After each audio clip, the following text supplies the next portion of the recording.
I brought all the stuff over, Coach. What's next?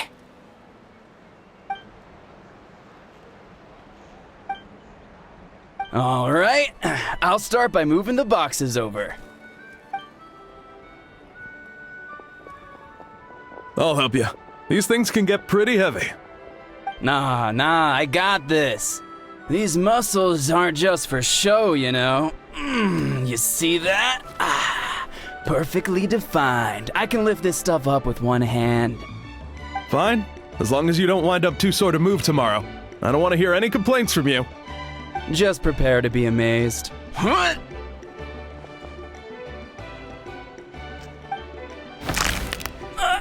My back!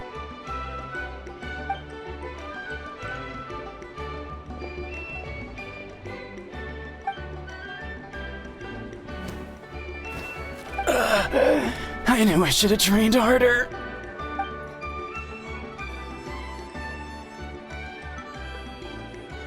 Ian-san!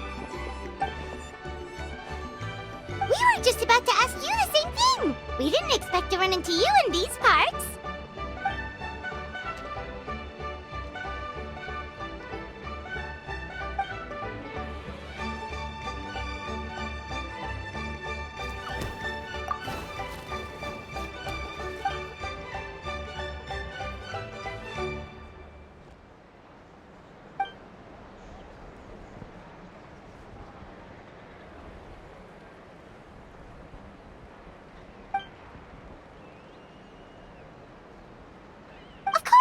Also here to help. Let's go see the chief!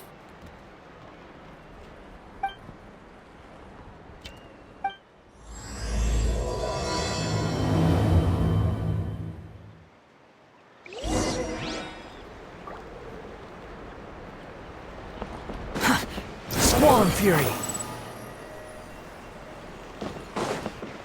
Quit following me.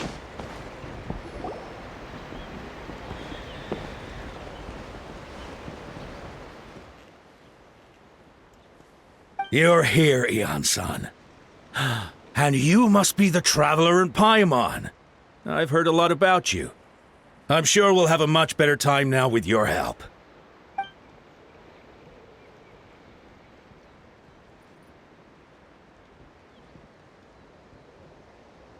Cold. So cold. Duarte, are you there? I'm drowning! And there's something in the water! He's on the ground, but it almost looks like he's trying to swim.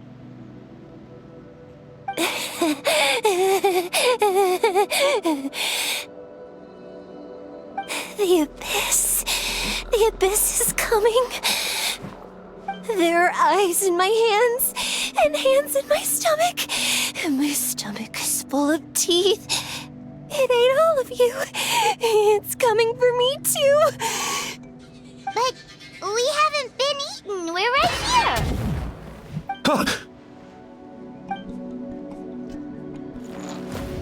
Monstrous beasts! How did you get in here? As you can see, their mental state is quite poor. They went missing after the battle. We found them in the wilderness in the days that followed, but the damage had already been done. We found them unconscious in areas corrupted by abyssal tumors, lying next to their deceased comrades. My only guess is that something terrible must have happened during the battle. According to the chief of the Masters of the Nightwind, sudden exposure to a large amount of abyssal power can have mental as well as physical repercussions. We've never seen the effects this heightened before, but maybe Gasoithoth was just too powerful.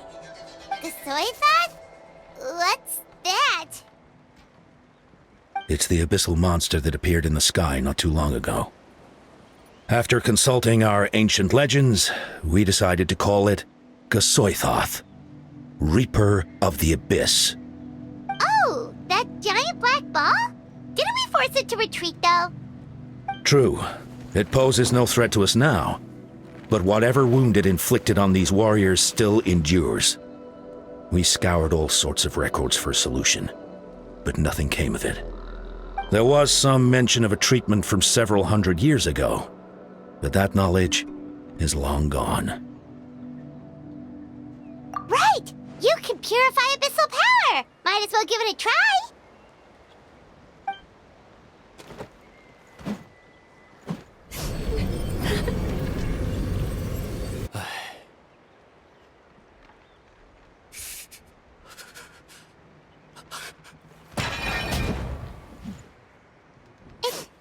It didn't work?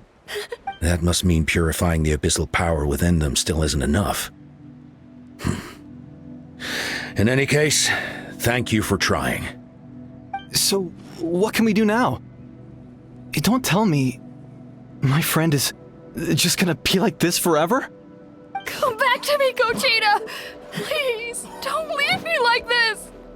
We beat Gasoithoth! They survived the battle! Are we really just gonna sit back and watch them lose their minds? What is it, Aeon-san?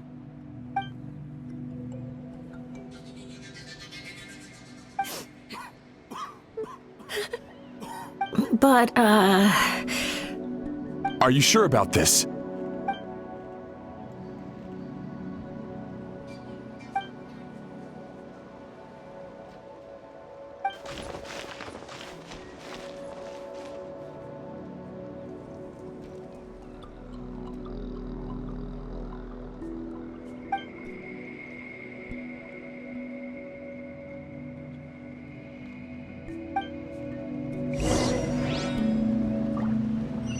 behold!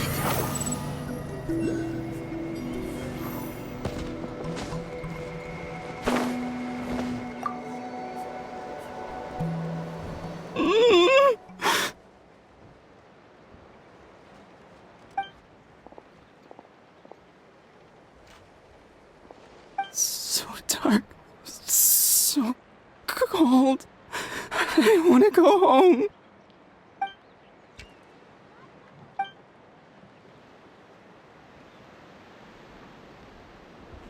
Huh?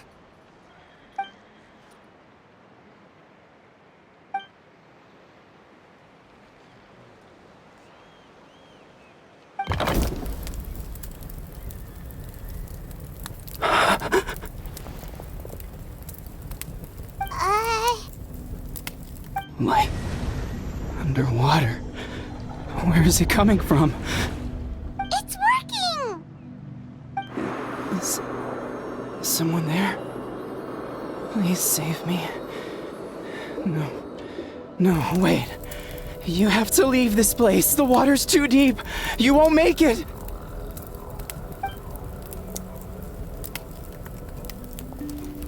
No, please. Just leave me.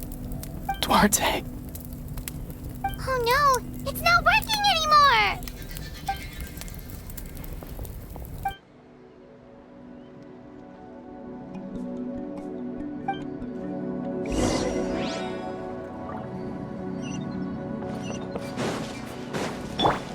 Yeah! Skyward!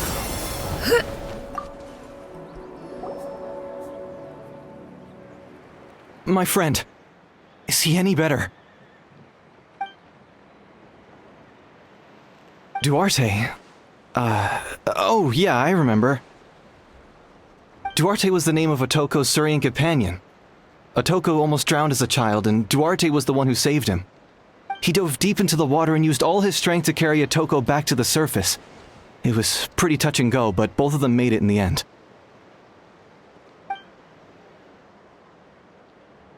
Well, you see, Duarte died 4 years ago during an Abyss invasion. He was helping evacuate injured warriors from the front lines, but fell to an ambush. He was a bit on the smaller side, but other than that, he was just your average Kukasaur. Well, hold on. What are you planning?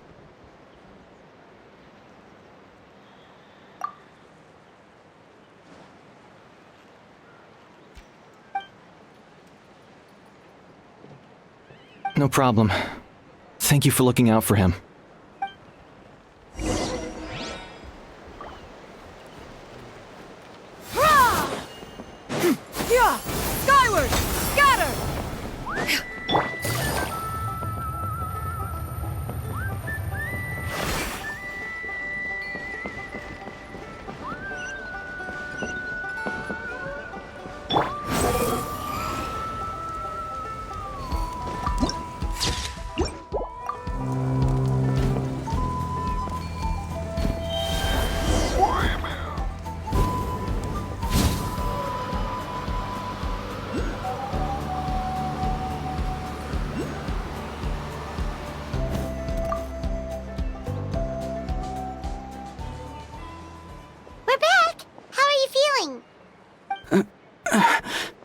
Duarte?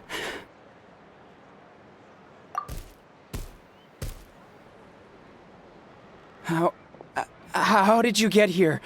Are you here to save me? It's working!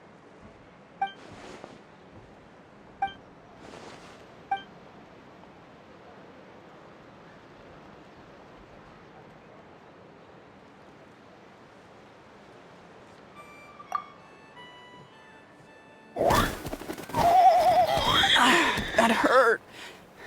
Duarte, you have to get out of here. There's something in the water.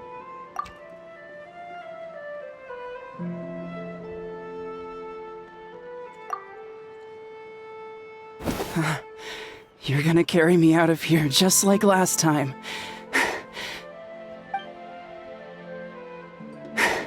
Over a decade later, and you're still trying to save me.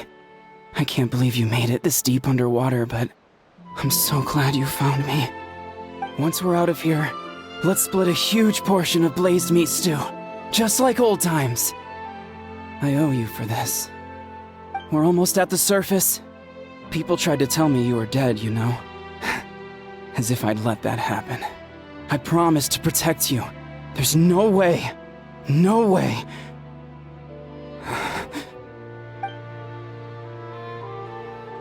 No. Wait. I failed. I...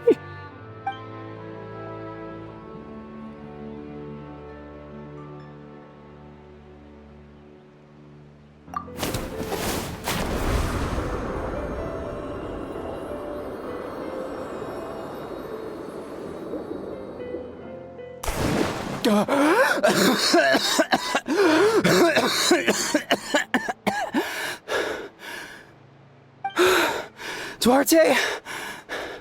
Wait, you're not Duarte. How did I get here? Who are you people? Toko! He's Kaylee. What's going on? All I remember is the battle against the Abyss, and then I was drowning. And a Saurian that looked like Duarte saved me. How did I get here?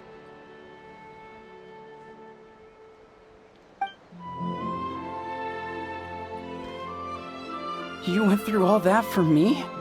While all I did was cause trouble for everyone? I'm so sorry.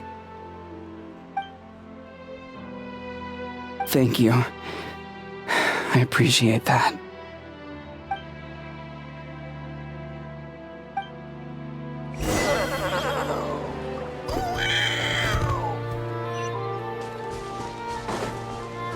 Quit following me. Too slow.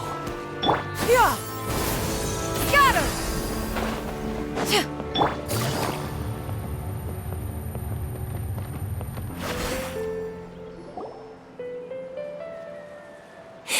It's coming for me. It's gonna eat me. It's no use. It'll just come back. Nothing can stop it. Nothing can stop the abyss. It will devour everyone. One day, we'll all be reunited in the pit of its stomach. Maybe it's just Paimon, but she seems to be in even worse shape than a Toko. She can talk to us, but nothing she says makes any sense. She also seems really afraid.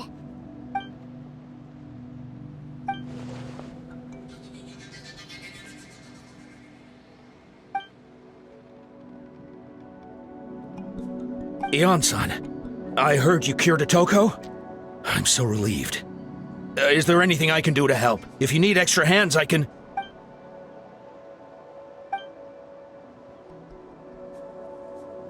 I think you're onto something. The mental distress does seem to be connected to pre-existing fears and anxieties. Kochita doesn't like it when people talk about her past. But the situation is urgent. So, I guess I'll be the bad guy. Ion-san, do you believe there are people in this world destined for battle?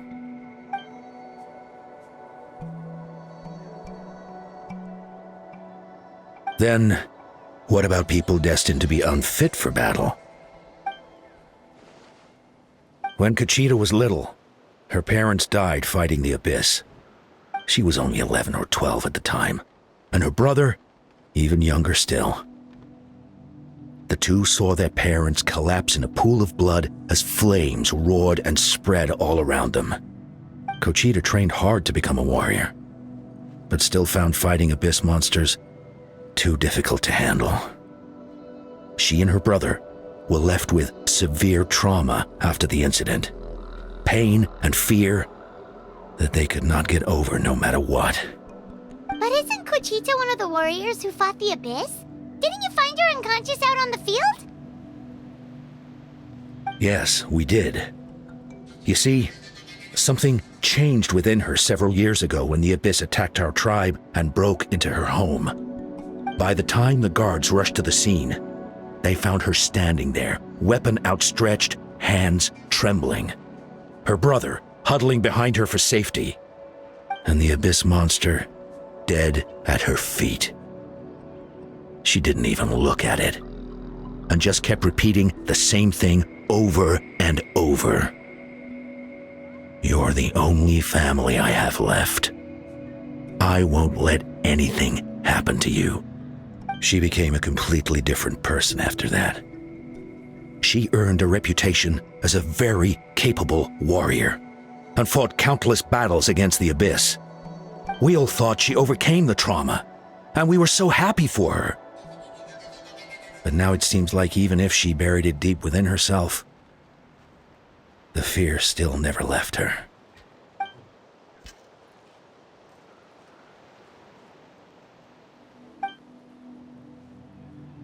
How can we help her?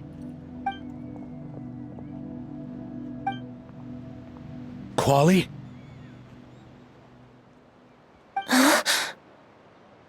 Quali, what are you doing with that weapon? Show me the monster that hurt you! I'll make it pay! I'm going to protect you this time! Calm down, Quali. That monster is already... I can do it! I don't care what it takes! I just want her to get better. She's the only family I have left. Family? If Quali goes to battle, the Abyss will devour him. I can't let that happen. I have to do something. But it's useless. No one can beat the Abyss. It's a death sentence. Just like what happened to Mom and Dad. But I'm no warrior. I'm just a coward. Still, I have to protect Quali. What should I do? Conchita. Fight it. One more time?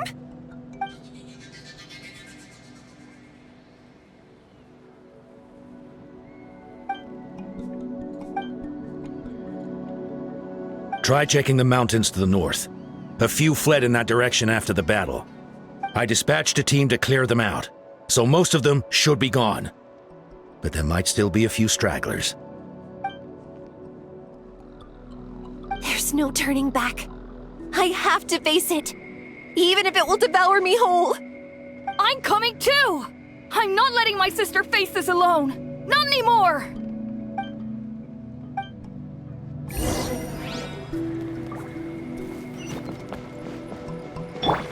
Yeah! Skyward! Scatter!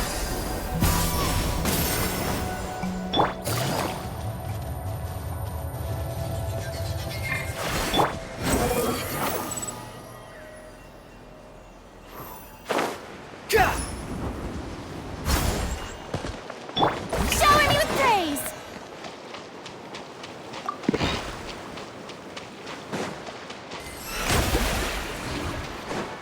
Yeah!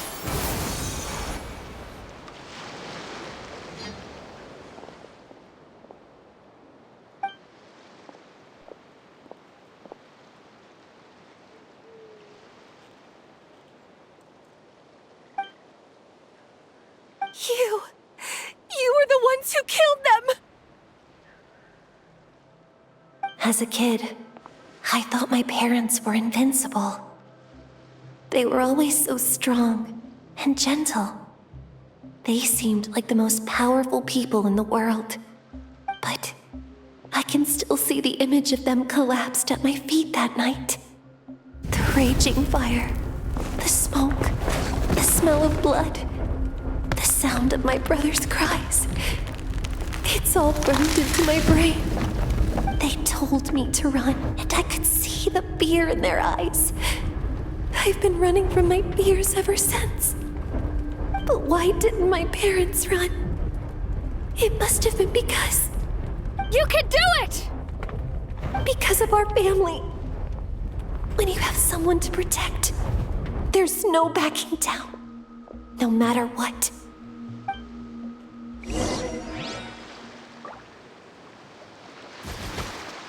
Stay away from my brother! Let's help her out! The show begins! Let my name echo in song! Here comes the catch. Unsightly insects! Squall fury! I can do this! I have to do this! Go away!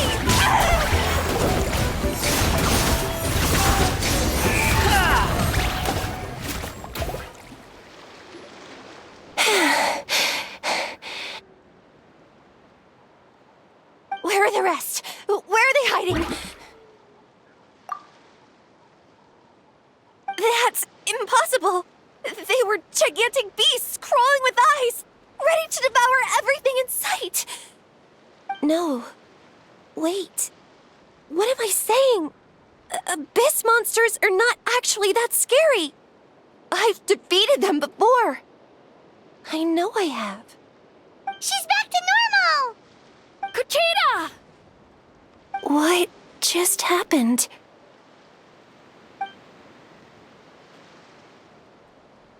That is quite embarrassing. Sorry about that. I've always envied warriors who don't get scared or feel lost. It really felt like I was getting stronger over the years. But in the end, maybe I never made any progress at all.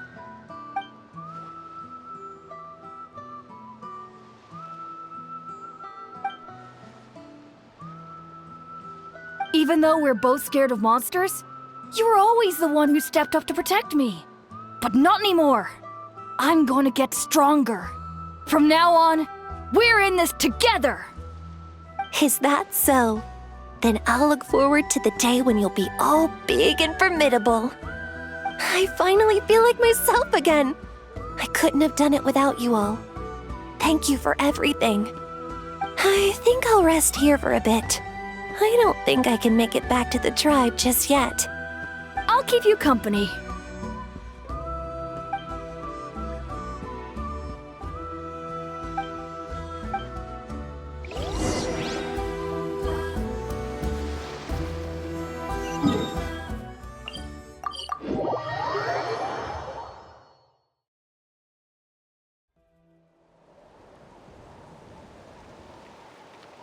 Atoko's all better. Did you hear?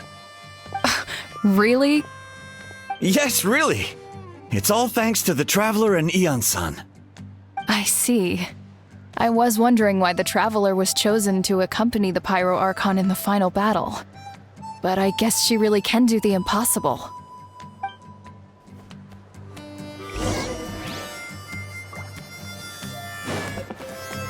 Quit following me.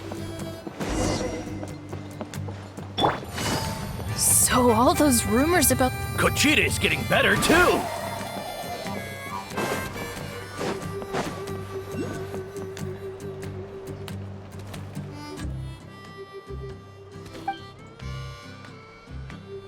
Yeah, honestly, Paimon was at a complete loss when she saw so many sick people on the hot air balloon platform.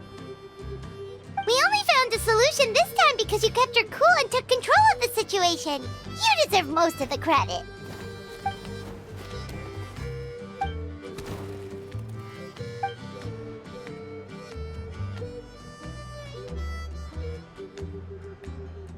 Whoa, you're right. That makes a lot of sense.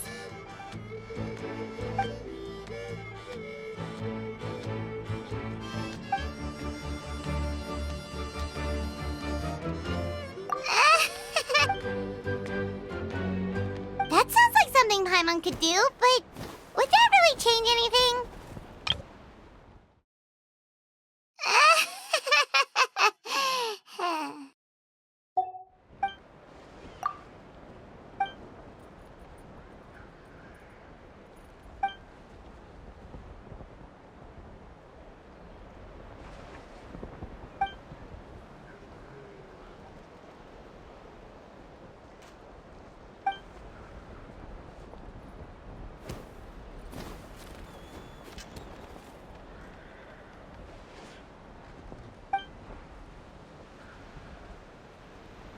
Oh, well, when you put it that way, Paimon's almost encouraged to start drinking kale juice tomorrow.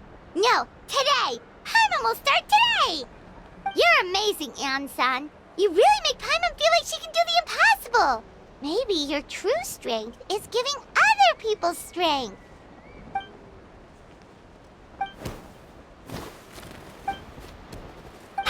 Ansan, bad news. Okoland is out of control.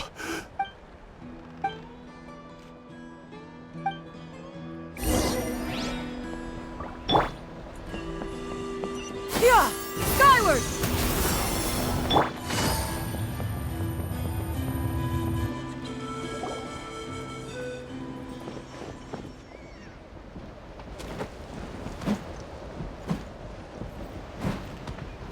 What are you doing, Okoland? Wake up! Don't you recognize us, my boy?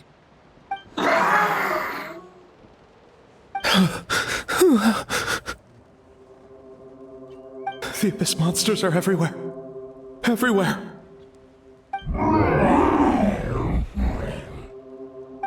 They've taken over the tribe. No corner is safe.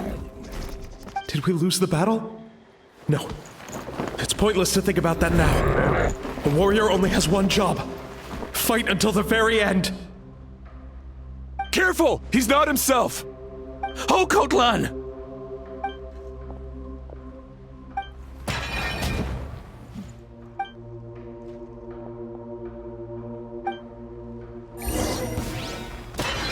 Yeah! Scatter! Skyward! He thinks we're a beast monster? Hey, it's okay! We're not the bad guys! Wretched Abyss! Get out of my tribe! Mom, Dad, are gone. This is my final battle! Please, son, you've got to stop. You can't keep going like this. Wretched monsters! Give me my family back! Look, Okoland! That's your father! He's standing right in front of you! Get out of my home! I'll never forgive you!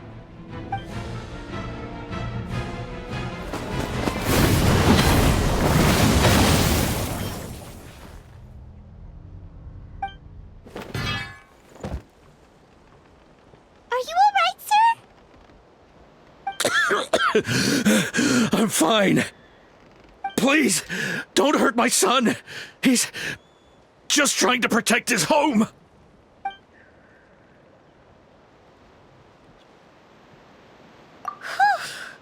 But what should we do now? He's different from the other two. It's like he can't hear us at all. He keeps calling us monsters. We're basically enemies to him now. Oh, Okotlan.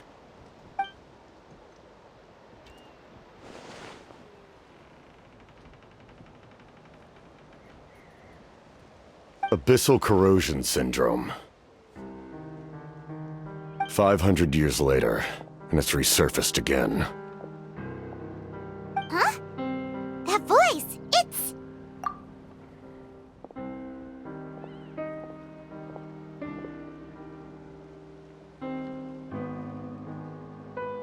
Direct contact with high concentrations of abyssal power causes irreversible mental trauma in most people. The exact presentation will vary according to trauma level, Some will suffer from superficial hallucinations and maintain the capacity to perceive the outside world. In such cases, verbal and physical interaction can be used to break through the hallucination. However, there are also those who are so far gone, entrenched in hallucinations so deep, that medical intervention is the only option. That's why we developed the Drought of Lucidity. The Draft of Lucidity? It's a kind of medicine that can dispel the psychological impact of the abyss. The treatment comes with severe side effects, including chronic migraines for the rest of the patient's life. So, it's reserved for the worst cases. This man is a devoted warrior, one not easily swayed from battle. That is precisely why it's so difficult to pull him out of this hallucination. If you trust me to be true to my word, give him this. Wretched monsters! Setting up an ambush! Give me your worst. It's either your end or mine! Hurry! He's awake! Please, give him the draft. My son thinks he's alone in this world. In his mind, all his family and comrades are gone, and only enemies remain. There's nothing more painful for a warrior than losing everything you fought so hard to protect.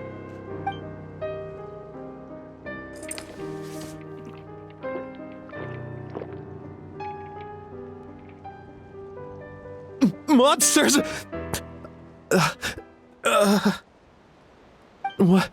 What's going on?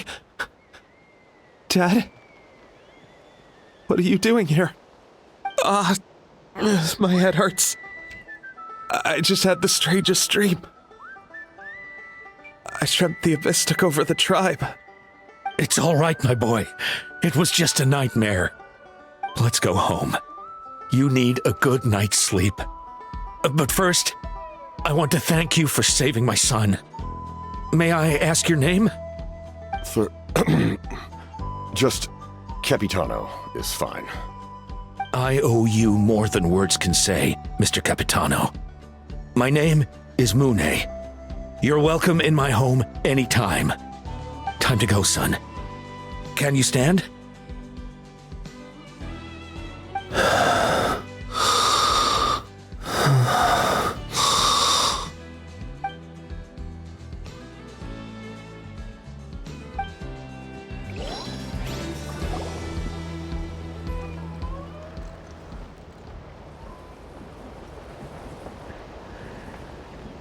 Thank goodness everything turned out all right. Think nothing of it. I agreed to offer you my aid, so this is merely a part of that duty. Besides, I care deeply about this land. Right! When we were with Moika, you told us you and your soldiers defended Natlan against the Abyss 500 years ago. That's right. My desire to protect this nation remains unchanged. When my platoon arrived in Natlan 500 years ago, like you, we were true outlanders. But as time passed, I encountered the people of this land and witnessed their desperate struggle against the Abyss. Though many of the warriors were rash and inexperienced, they were steadfast and fearless in battle, willing to do anything to protect their fellow citizens, oftentimes with complete disregard for their own survival. Just as I fought for the glory of Conria, they fought for the survival of their nation. We happened to share a common enemy, so I decided to offer my aid. We fought side by side to the very end. I traveled to many places after that, but I never forgot this land. Even now, my work in Natlan remains unfinished. They remember who I used to be. The Sentinel Knight, who fought with the Masters of the Nightwind. Still, I prefer to leave all that in the past. That name carries with it the glory of my homeland and the honor of Natlan. Yet, I failed to bring my soldiers home. And I failed to help Natlan defeat the Abyss. But that's not your fault. The Abyss is way stronger than any of us imagined. You need not comfort me. I am no longer who I once was. Let the events of the past continue to collect dust in the annals of history. I will continue to help Natlan in my own way. Like, with the draft of lucidity? Who knew you could make medicine? Were you a doctor before? The drought was Guthred's invention. He was a respected military doctor, as well as my trusted second-in-command. We faced a similar situation to what you witnessed today. The endless battles against the Abyss triggered delusions among the soldiers, to the point where some attempted to kill each other. In order to develop a treatment as fast as possible, Guthred used himself as a test subject. He passed away shortly after the drought was complete. That's who he was. Unrelenting in his pursuits. No matter the cost, no matter the sacrifice. In the end, he even gave himself up for a chance at success. I'm sure he would be pleased his creation aids people even now. The Abyss has wrought enough suffering on this land. I sincerely hope this war will end soon.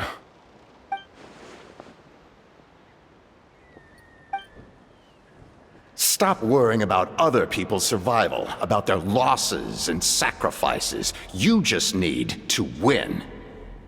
That must be why I've returned. For this moment. Please finish what you set out to do, Commander.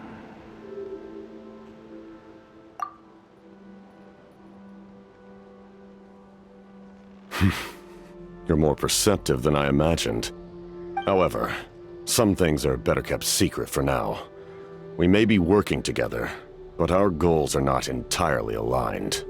What's with the secrets all of a sudden? Paimon's starting to think we should be more careful around you. I do not mean to jeopardize the trust between us. I simply prefer to keep this to myself, because it's a personal matter. All I can tell you is this. Natlan may have survived the worst of the crisis, but the souls of this land are still not at peace. And that is why my work is not yet done. Well, if it's personal, then we'll just have to trust you. If you have other questions, I'm willing to answer them. Wait, like anything? Paimon wants to know how you eat with the mask. Anything you want to ask, Traveler? Natlan must pay the price for Mawika's use of the Ruler of Death's power. That price is death. And only Mawika's death can clear the debt. Even now that the war's over and the threat to Natlan is gone, it looks like that death is still set in stone.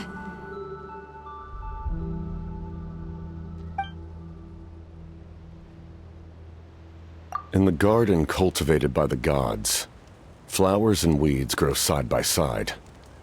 When the weeds compete for nutrients in the soil, the gardener intervenes to inhibit their growth. I'm not one to pass judgment based on my own standard of right and wrong. But it is an undeniable fact that she is responsible for my suffering, as well as that of my people. If that explanation is too difficult to understand, allow me to show you exactly what I mean.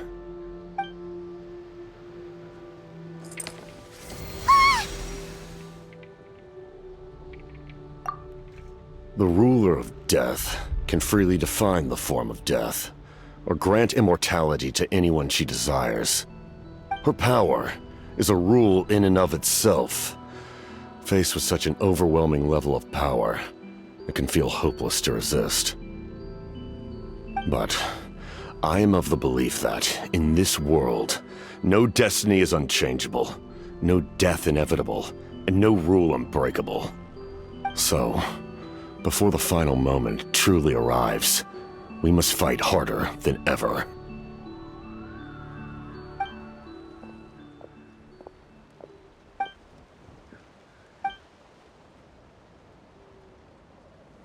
Oh, did something happen?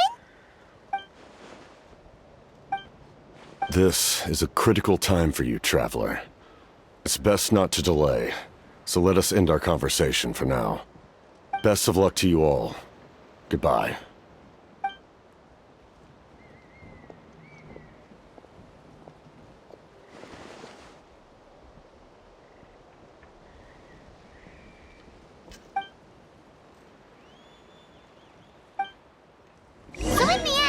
captain still hasn't told us his real goal. He kind of reminds Paimon of someone we met recently. Oh, right, the Lord of the Night! They just seem so tired, you know? Since they've both been alive for many centuries, do you think that's just what happens when you've been alive for too long?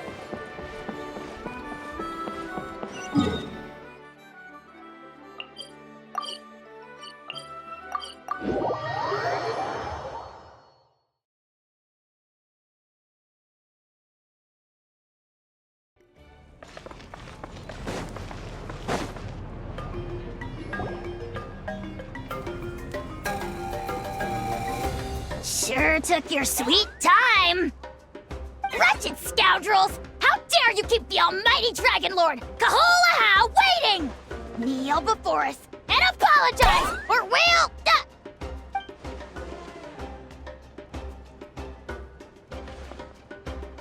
Kanich, Kachina, Mualani?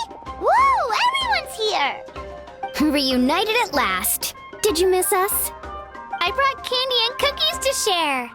Of course we missed you! Ooh, you brought Source crackers too? Score! Just in time, Traveler. It's so stifling in here. I was just about to go outside to get some air. It's the same temperature outside. Anyway, how was the trip here? To be honest, I also didn't expect this many people to show up. A third of this amount is more than enough for my plan. I need to ask them about you, gather their thoughts and hopes. That will help the formation of your ancient name. Oh, you brought the Pilgrim's Chronicle, right? Yeah, let me take a look. Okay. The progress looks good. We have enough people, so let's get started. Sorry I'm late. Chaska showing up late for something? That's a first. I had to follow a group of monsters further than expected. When I got back, I heard about what you did for my tribe. Thank you.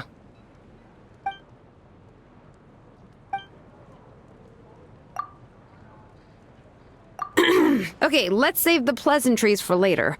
Everyone's here, so let's get started. All right, let me remind everyone what's going to happen.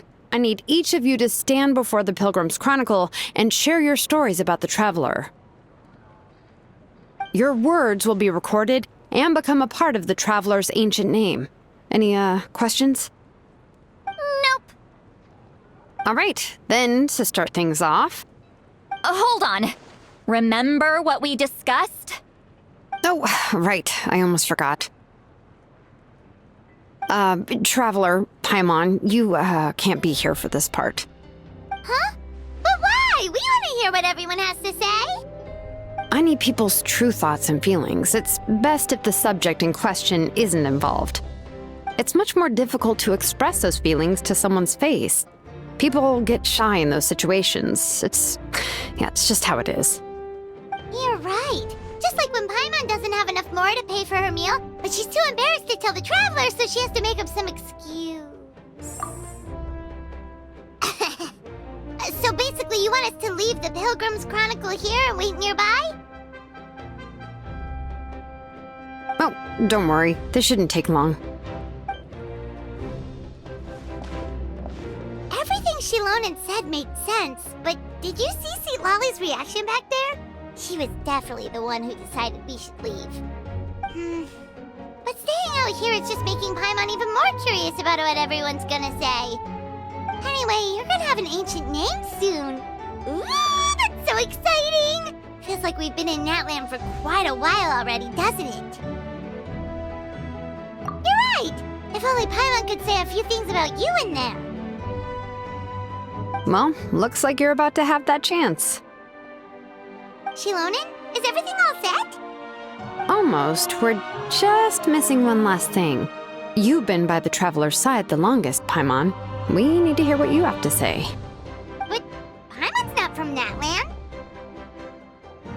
Oh, it doesn't matter. As a Traveler's companion, your contributions are extremely important. You're the perfect person to finish the story. Sorry, Traveler. I just need to borrow Paimon for a second. It should be quick.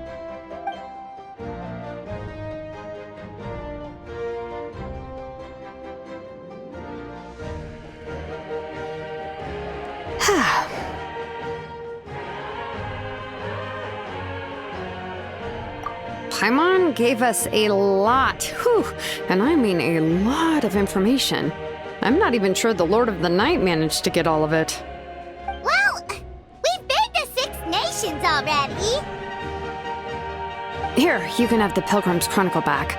I'll need it when I forge the name, but you can continue your adventures in the meantime. And when the time comes, I will forge you an ancient name unlike anything that's come before, so that you, Moika, and Natlan as a whole can finally put an end to this endless war.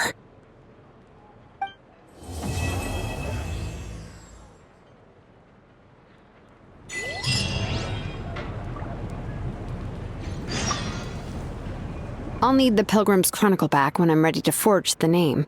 If there are still adventures you want to record, better finish them before then. I hope everything will go well. I swear, even I'm starting to feel nervous now.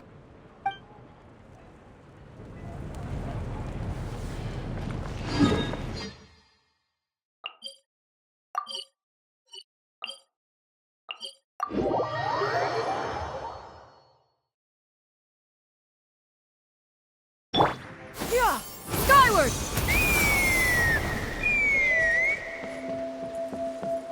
Huh? What's that sound? Seems like it's coming from that bridge.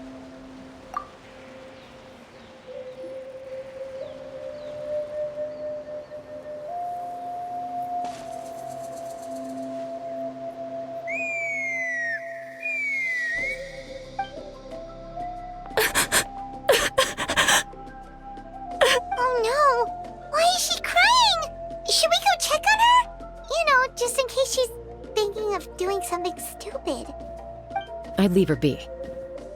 The warriors of the Flower Feather Clan are a proud bunch who never show their vulnerability in public, even if they've gone wingless. Oh, Chaska? Good to see you again, Traveler and Paimon. Before we carry on, let's get a little further away before Koyer notices us.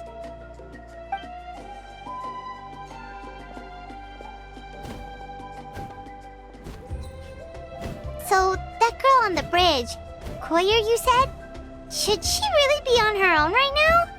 With the mental state she's in, it just seems risky. Don't worry. That's exactly why I'm here. Elder Alpa sent me to keep an eye on her. If she does attempt the unthinkable, I'll swoop in and catch her. I doubt it'll come to that, though. She's a fighter. A warrior, in fact. One who aimed for the sky. However despondent she might feel now, I'm confident she'll get through it. Well, in the Flower Feather Clan, there's an elite flying squad made up of Kukasaur riders. But it's an extremely selective squad.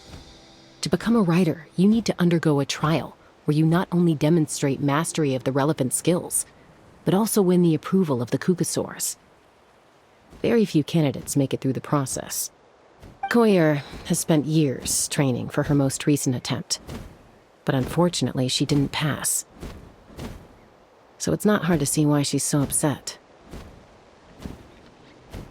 Sometimes, after multiple failed attempts to pass the flying test and win the Kukasaur's approval, people get so disheartened that they give up on their dream to soar the skies. They resolve to quit trying for good. We call those people the wingless. Do they get expelled from the tribe? What? No, of course not. They're still prized warriors. We have a saying. Just as the Kukasaur treasures every feather on its body, so the tribe treasures each one of its children. This hits even harder in the wake of the war. All of our young warriors carry the future of our tribe on their shoulders. Besides, every Kukasaur falls from its nest before it learns to fly. It's practically a rite of passage. Likewise for the wingless, we always hold out hope that one day, when they're ready, they'll rekindle their dreams and keep trying. Until then, all we can do is quietly watch over them from a distance. Just like I'm doing now. Ah, okay. Paimon hopes she'll get back on her feet soon. Well, from the sound of her whistling, her confidence has been seriously shaken. No Kukasaur is going to respond to a call that sounds like that. Yeah, people from my tribe call to their Saurian companions by whistling or blowing a horn. So it sounds like Koyer was trying to summon a Kukasaur to practice her flying. But the Kukasaurs are an even prouder bunch than our warriors. They would never respond to a lackluster whistle like that. First she failed the trial, and now she's struggling to even summon a Kukasaur. That's only going to hurt her confidence further. And getting trapped in that vicious circle is the kind of thing that'll make people go wingless. Surely there must be something we can do to help. That's very kind of you. Koyer's flying skills are up to par, but mentally she's stuck in a rut. If she wants to return to the sky, she has to overcome that for herself. I'm going to lay low nearby, just in case she takes a turn for the worse. Let me give you a tour around the tribe once this is all over.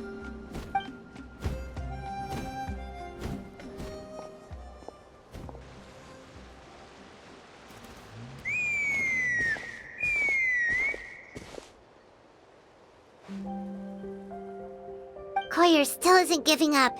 Even though Chaska said that she has to do this by herself, Paimon can't help feeling like maybe we can nudge her in the right direction.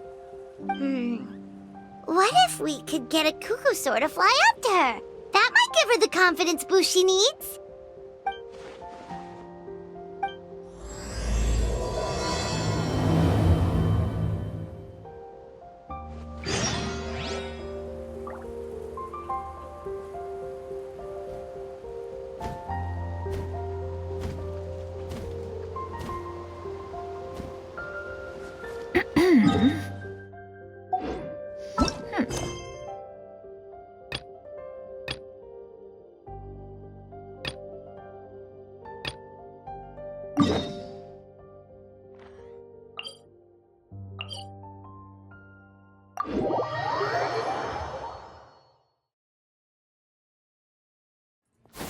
Skyward! Scatter!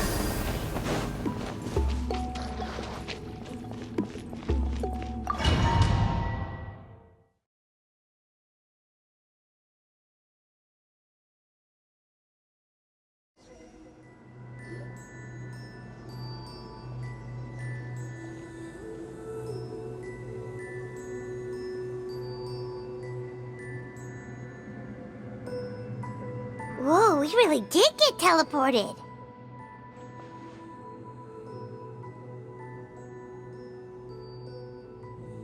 It seems like this place is completely sealed off. Doesn't look like there's an exit anywhere. Let's take a look around and see what we can find.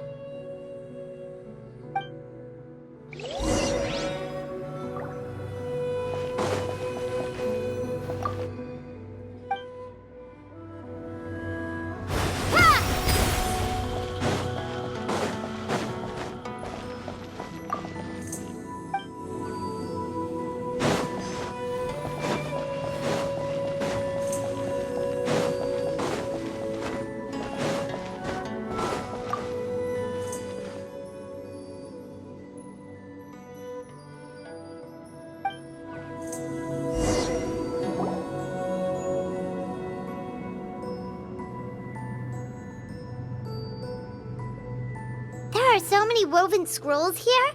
Paimon remembers seeing some of them before in other tribes. They seem to record historical events. This one really stands out from the rest. For starters, it's the biggest of them all. Wonder what story it tells. Yeah, you're right. Over there, something just flashed. Traveler, did you catch that? Oh, right. Paimon's with you.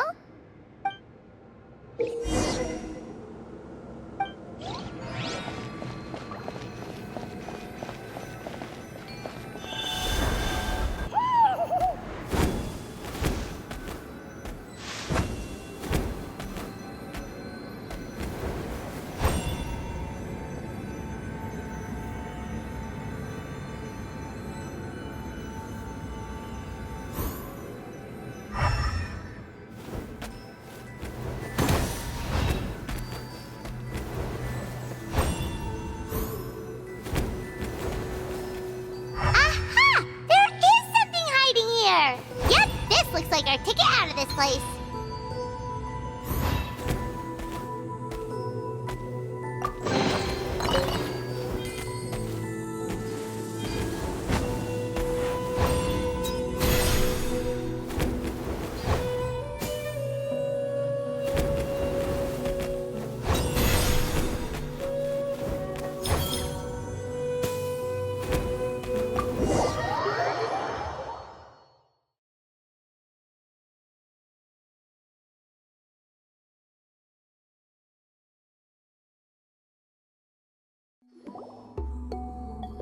We finally made it out! It is just as I thought. You are indeed capable of undertaking this mission. Yes.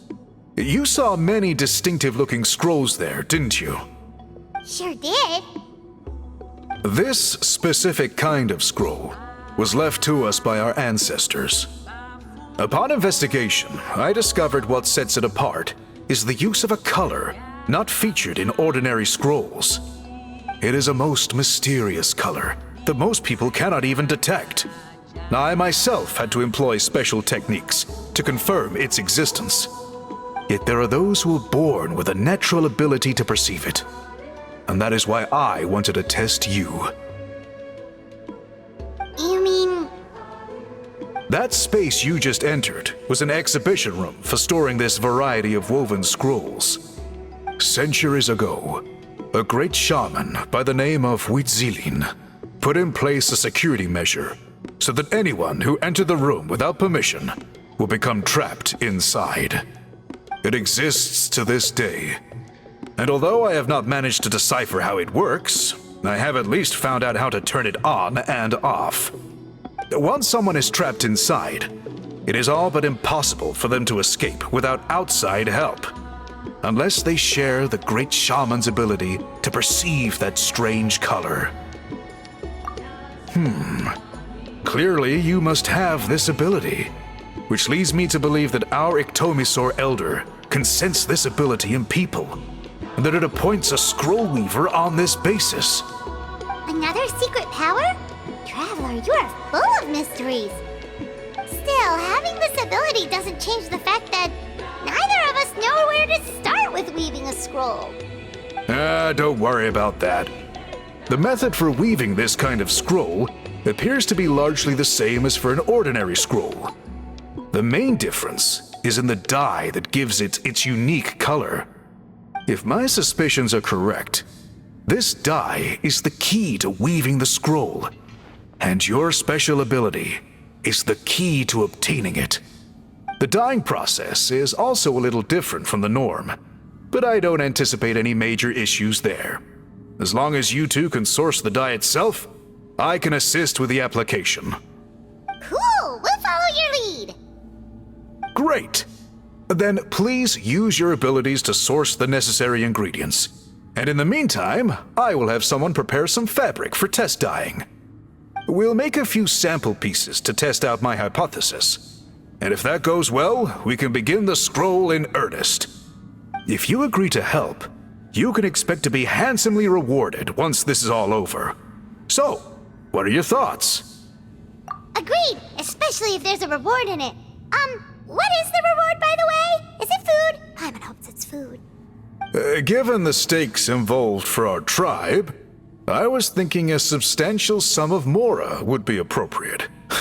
Surely that would be preferable to just a free meal. Mora works too! Anyway, how do we go about finding these ingredients? Are we supposed to just keep walking around Natlan until we stumble across them? Thankfully not.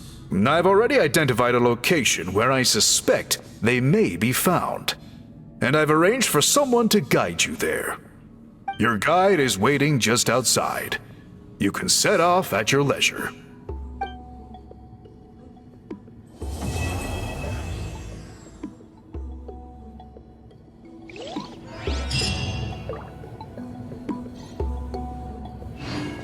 Yeah! Skyward!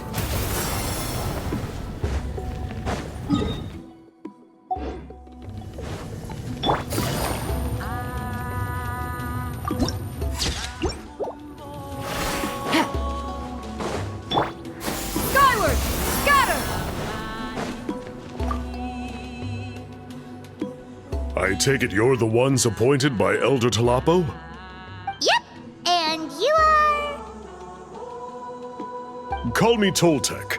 The chief asked me to be your guide for the day. His messengers already filled me in on the situation, so just follow me.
Yeah! Skyward!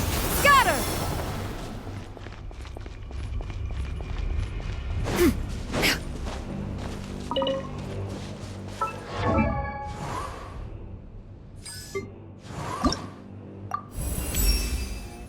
Need me to mediate anything?